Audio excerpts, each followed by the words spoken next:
आज की इस क्लास में मैं बीएल आप सभी विद्यार्थियों का हार्दिक स्वागत करता हूं। आज का हमारा टॉपिक है उच्च न्यायालय। सुप्रीम कोर्ट के ऊपर मैं पहले ही वीडियो डाल चुका हूं और आज का हमारा है हाई कोर्ट या उच्च न्यायालय। आज का ये जो चैप्टर है इसको हम दो भागों में कंप्लीट करेंगे, भाग फर्स्ट और भाग सेकंड। तो हम भाग फर्स्ट है वो शुरू करते हैं। भारत में वर्तमान में 25 उच्च न्यायालय, यानी उच्च न्यायालयों की संख्या कितनी है देश में, तो वो है 25। पहले 24 थे, लेकिन 1 जनवरी 2019 को भारत के अंतर्गत आंध्र प्रदेश के अमरावती में 25वां उच्च न्यायालय स्थापित किया गया। यानी पहले जो हैदराबाद के अंतर्गत जो उच्च न्यायालय था उसको तेलंगाना, जो एक नया राज्य बना, उसके लिए रख दिया गया और आंध्र प्रदेश के लिए अमरावती में एक नया उच्च न्यायालय स्थापित हुआ। उच्च न्यायालय देखो है क्या, किसी राज्य की वरिष्ठ अदालत होती है। यानी जैसे सुप्रीम कोर्ट होता है वो भारत की जो सर्वोच्च अदालत होती है, यानी सबसे ऊंचा न्यायालय। इसी तरह से किसी राज्य के अंतर्गत सबसे ऊंची अदालत होती है उच्च न्यायालय। भारत के संविधान द्वारा प्रत्येक राज्य में एक उच्च न्यायालय का प्रबंध किया गया है। यानी भारतीय संविधान के अंतर्गत यह प्रावधान किया गया है कि प्रत्येक राज्य के अंतर्गत एक उच्च न्यायालय का प्रावधान किया जाएगा जो कि उस राज्य में न्यायिक कार्यों को देखता है। तो देखो भारतीय संविधान में क्या प्रावधान किया गया है कि प्रत्येक राज्य के लिए एक उच्च न्यायालय का प्रावधान किया जाएगा जो कि उस राज्य में न्यायिक के कार्यों को देखता है। लेकिन हम देखते हैं कि प्रत्येक राज्य के पास उच्च न्यायालय होना जरूरी नहीं है। यानी कि यदि किसी राज्य का जो क्षेत्र यदि छोटा है, क्षेत्रफल कम है, तो 2, 3 या 4 राज्यों तक भी एक उच्च न्यायालय की स्थापना हो सकती है। जैसा कि हम देखते हैं कि जो गुवाहाटी उच्च न्यायालय है वो लगभग 4 राज्यों को के जो केस हैं, मामले, उनको देखता है। तो भारतीय संविधान के अंतर्गत प्रत्येक राज्य के लिए एक उच्च न्यायालय की व्यवस्था की गई है, लेकिन यह जरूरी नहीं है। 2 या 2 से अधिक राज्यों के लिए भी एक उच्च न्यायालय की स्थापना की जा सकती है। जैसे पंजाब हरियाणा हाई कोर्ट है, तो पंजाब हरियाणा और चंडीगढ़ तीन के जो मामले हैं वो देखता है। यानी चंडीगढ़ वो केंद्र शासित प्रदेश है, पंजाब और हरियाणा दो क्या हैं, स्टेट्स हैं, राज्य हैं। तो उन 3 के जो केसेज है वो पंजाब हरियाणा हाई कोर्ट देखता है। कहने का मतलब है कि प्रत्येक राज्य के लिए, एक राज्य के लिए हाई कोर्ट का होना जरूरी नहीं है। 2 या 2 से अधिक राज्यों के लिए भी एक हाई कोर्ट हो सकता है। अब आगे है देखो मुख्य न्यायाधीश व अन्य न्यायाधीशों की नियुक्ति। अब देखो मुख्य न्यायाधीश की नियुक्ति कौन करता है, यानी उच्च न्यायालय के जो न्यायाधीश हैं उनकी मुख्य न्यायाधीश और अन्य न्यायाधीशों की नियुक्ति कौन करता है। तो हमने सर्वोच्च न्यायालय वाले जो चैप्टर में उसमें पढ़ा था हमने कि सर्वोच्च न्यायालय, उच्च न्यायालय के जो मुख्य न्यायाधीश और जो अन्य न्यायाधीश हैं उनकी नियुक्ति राष्ट्रपति करता है। इसका मतलब है यह बात तो पहले क्लियर हो चुकी है कि हाई कोर्ट के जो न्यायाधीश हैं उनकी नियुक्ति कौन करता है, राष्ट्रपति करता है। अब देखो हाई कोर्ट के अंतर्गत न्यायाधीश जैसा कि हमने 2 तरह से लिया है, एक होता है मुख्य न्यायाधीश और एक होता है अन्य न्यायाधीश। तो देखो मुख्य न्यायाधीश की नियुक्ति कौन करता है, राष्ट्रपति करता है। दोनों की नियुक्ति तो राष्ट्रपति करता है, लेकिन देखो किस तरह से होता है। तो मुख्य न्यायाधीश की नियुक्ति राष्ट्रपति करता है, लेकिन किसके परामर्श से, सीजे ऑफ एससी, यानी सुप्रीम कोर्ट के मुख्य न्यायाधीश और उस राज्य के राज्यपाल के परामर्श से नियुक्ति करता है। तो उच्च न्यायालय के जो मुख्य न्यायाधीश हैं उनकी नियुक्ति कौन करता है, राष्ट्रपति करता है, लेकिन वो सुप्रीम कोर्ट के मुख्य न्यायाधीश और राज्यपाल के परामर्श से करता है। तो ये तो हुई मुख्य न्यायाधीश की बात। फिर आता है अन्य न्यायाधीश। तो अन्य न्यायाधीश की नियुक्ति है वो राष्ट्रपति करता है। किसकी परामर्श से करता है, सीजे ऑफ एससी, यानी हाई कोर्ट के मुख्य न्यायाधीश के परामर्श से। हाई कोर्ट के मुख्य न्यायाधीश के परामर्श से उच्च न्यायालय में अन्य न्यायाधीशों की नियुक्ति करता है राष्ट्रपति। इसका मतलब है हाई कोर्ट के मुख्य न्यायाधीश और अन्य न्यायाधीश की नियुक्ति कौन करता है, राष्ट्रपति करता है। मुख्य न्यायाधीश की नियुक्ति के अंतर्गत राष्ट्रपति है वो सुप्रीम कोर्ट के मुख्य न्यायाधीश और राज्यपाल से परामर्श करता है, और अन्य न्यायाधीशों की नियुक्ति के मामले में राष्ट्रपति है वो हाई कोर्ट यानी उच्च न्यायालय के मुख्य न्यायाधीश से परामर्श करता है। ये तो हुआ नियुक्ति संबंधी मामला। अब देखो आगे आता है योग्यताएं, यानी उच्च न्यायालय के न्यायाधीश बनने के लिए क्या योग्यताएं होनी चाहिए। तो देखो योग्यताएं इस प्रकार से है, भारत का नागरिक होना चाहिए और कम से कम 10 वर्ष तक भारत में न्यायिक पद पर कार्यरत होना चाहिए। यानी ऐसा व्यक्ति जो भारत के अंतर्गत किसी न्यायिक पद यानी न्याय संबंधी पद के ऊपर उसने कम से कम 10 वर्ष से काम किया हो, अधिकारी के यानी न्यायिक अधिकारी के रूप में उसने कम से कम 10 वर्ष की सेवा दी हो, ये दूसरी शर्त है। तीसरी है 10 वर्ष तक ऐसे में वकालत है, यानी 10 वर्ष तक हाई कोर्ट में, यानी भारत के अंतर्गत जितने भी उच्च न्यायालय, यह कोई जरूरी नहीं है कि एक उच्च न्यायालय में हो, एक से अधिक उच्च न्यायालय में 10 वर्ष तक उसने वकील के रूप में वकालत की हो।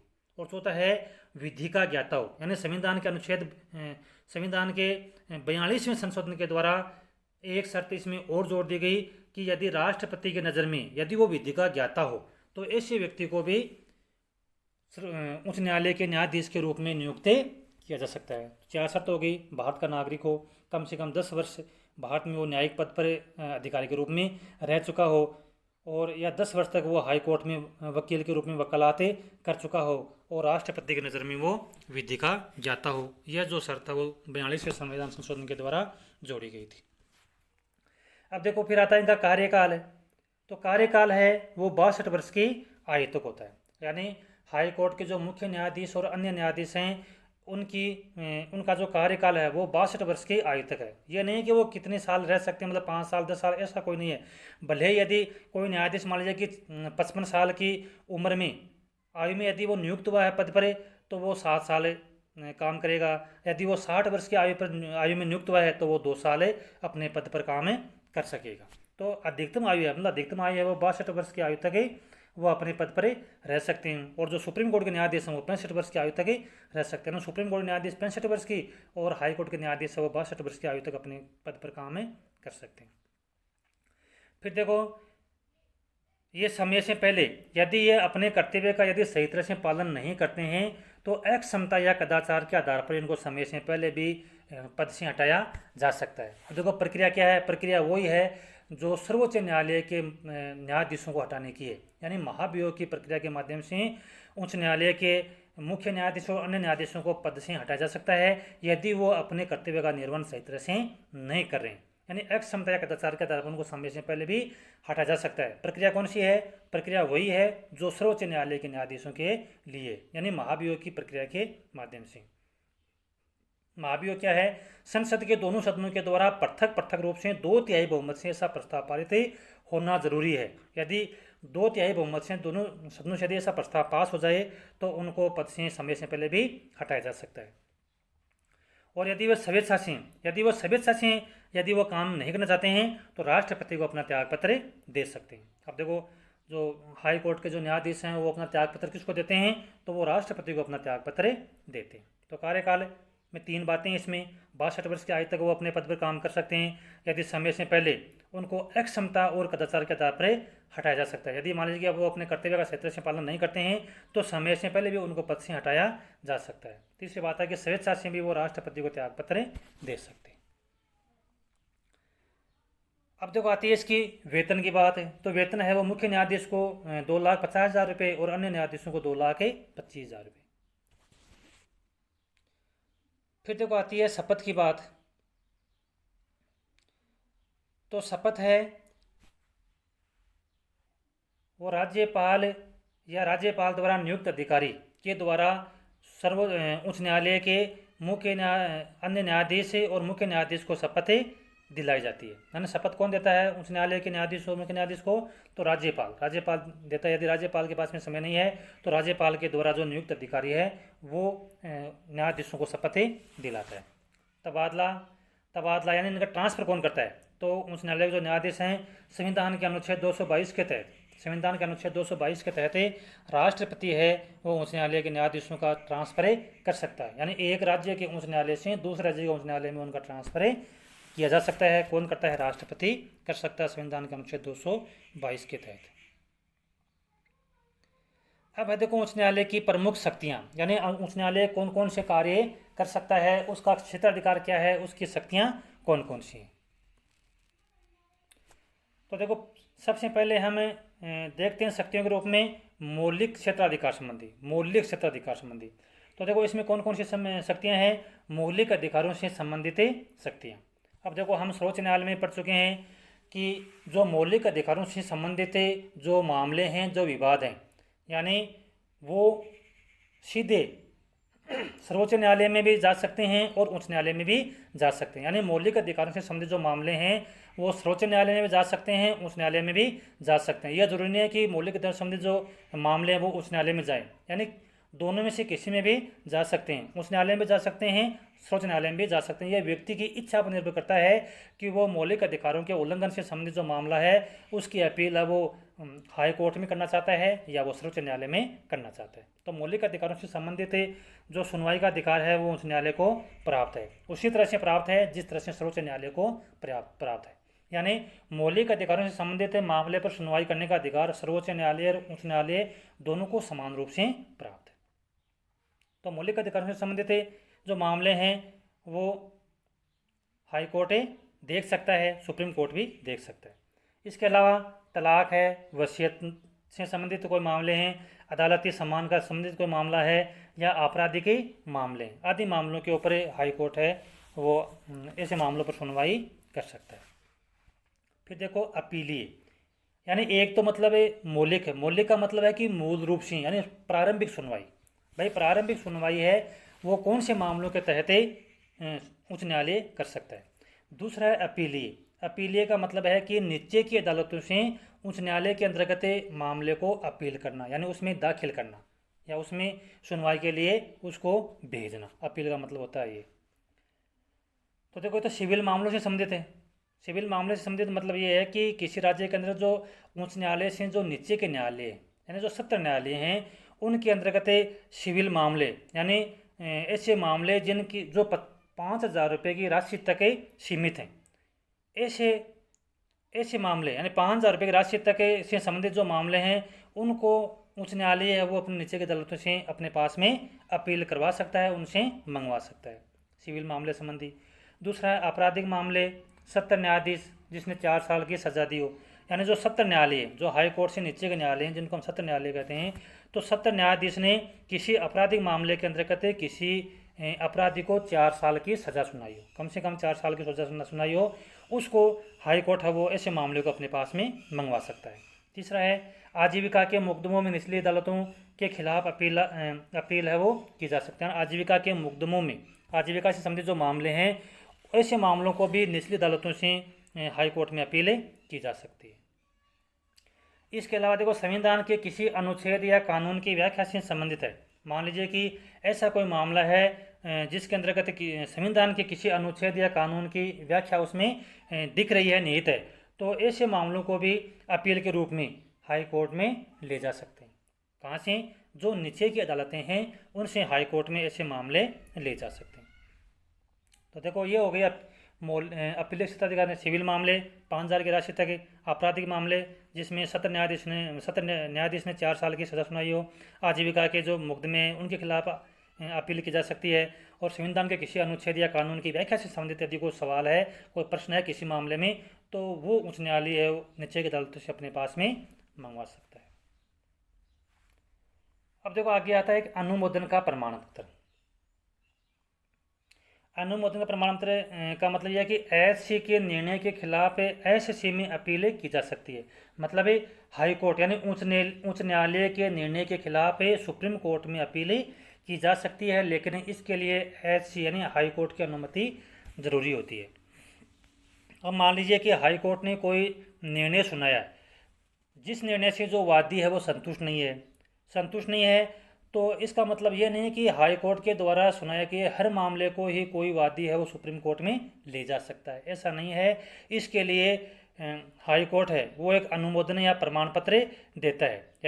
यदि वो प्रमाण पत्र नहीं देता है तो ऐसे मामले को सुप्रीम कोर्ट में नहीं ले जाया जा सकता।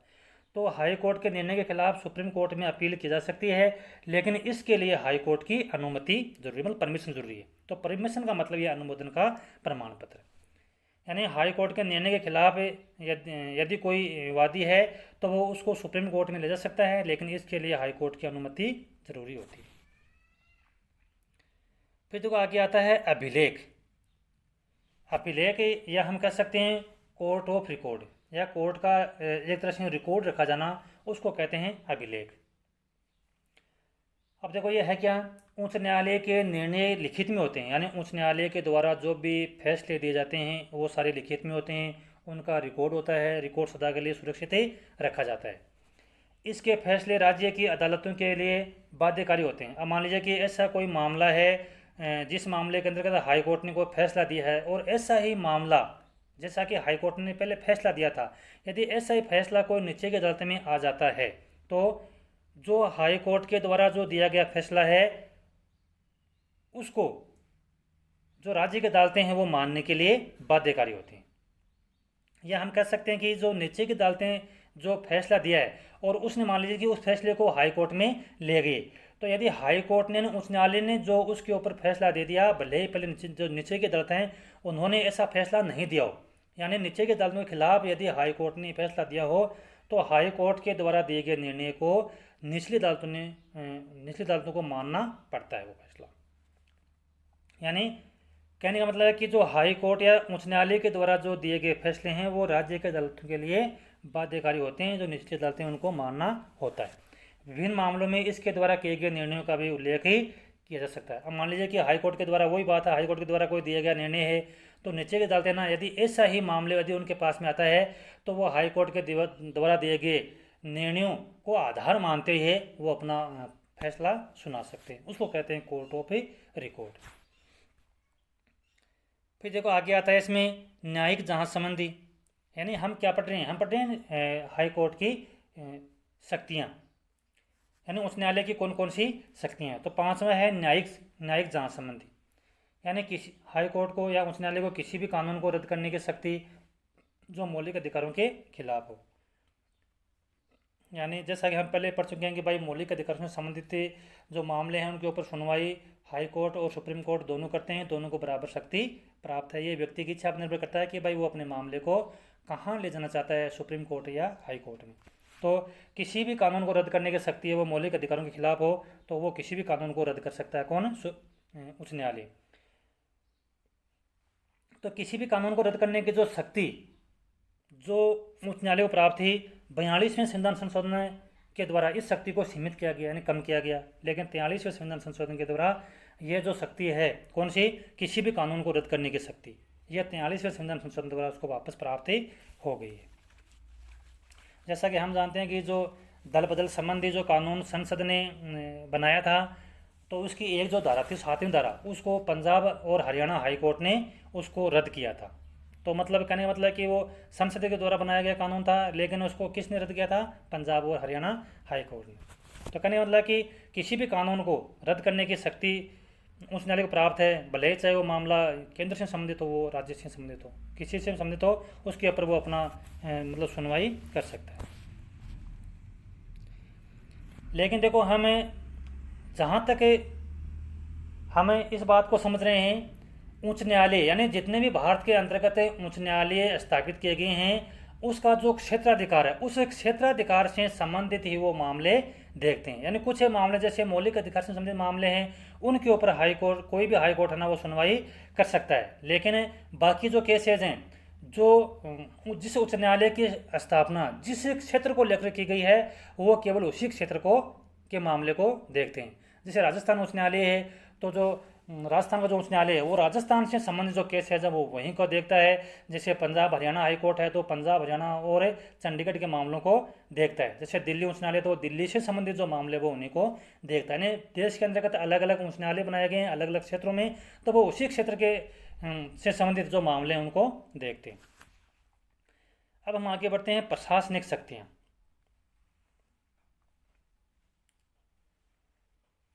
राज्य की अन्य सभी अदालतों की देख रेख करने की शक्ति है वो हाई कोर्ट को प्राप्त है। यानी राज्य की एक राज्य के अंतर्गत जो अन्य सभी अदालतें, जैसे मान लीजिए कि सत्र न्यायालय हैं और जो निचली अदालतें हैं, उन सभी अदालतों के अंतर्गत जो भी मामले हैं ना, उनके ऊपर हाई कोर्ट पूरी निगरानी रखता है।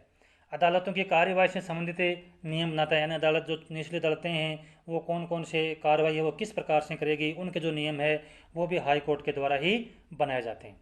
फिर मान लीजिए कि नीचे की जो अदालतें हैं उनके अंतर्गत उच्च न्यायालय देखता है कि भाई किसी मामले के अंतर्गत कोई ऐसा मामला है जिसके अंतर्गत जो निचली अदालतें हैं वो अपनी सीमा का अतिक्रमण कर रही हैं या अपना जो दायरा है उसमें वो बाहर काम कर रही हैं, तो जांच हेतु वो उनसे रिकॉर्ड भी मांग सकता है।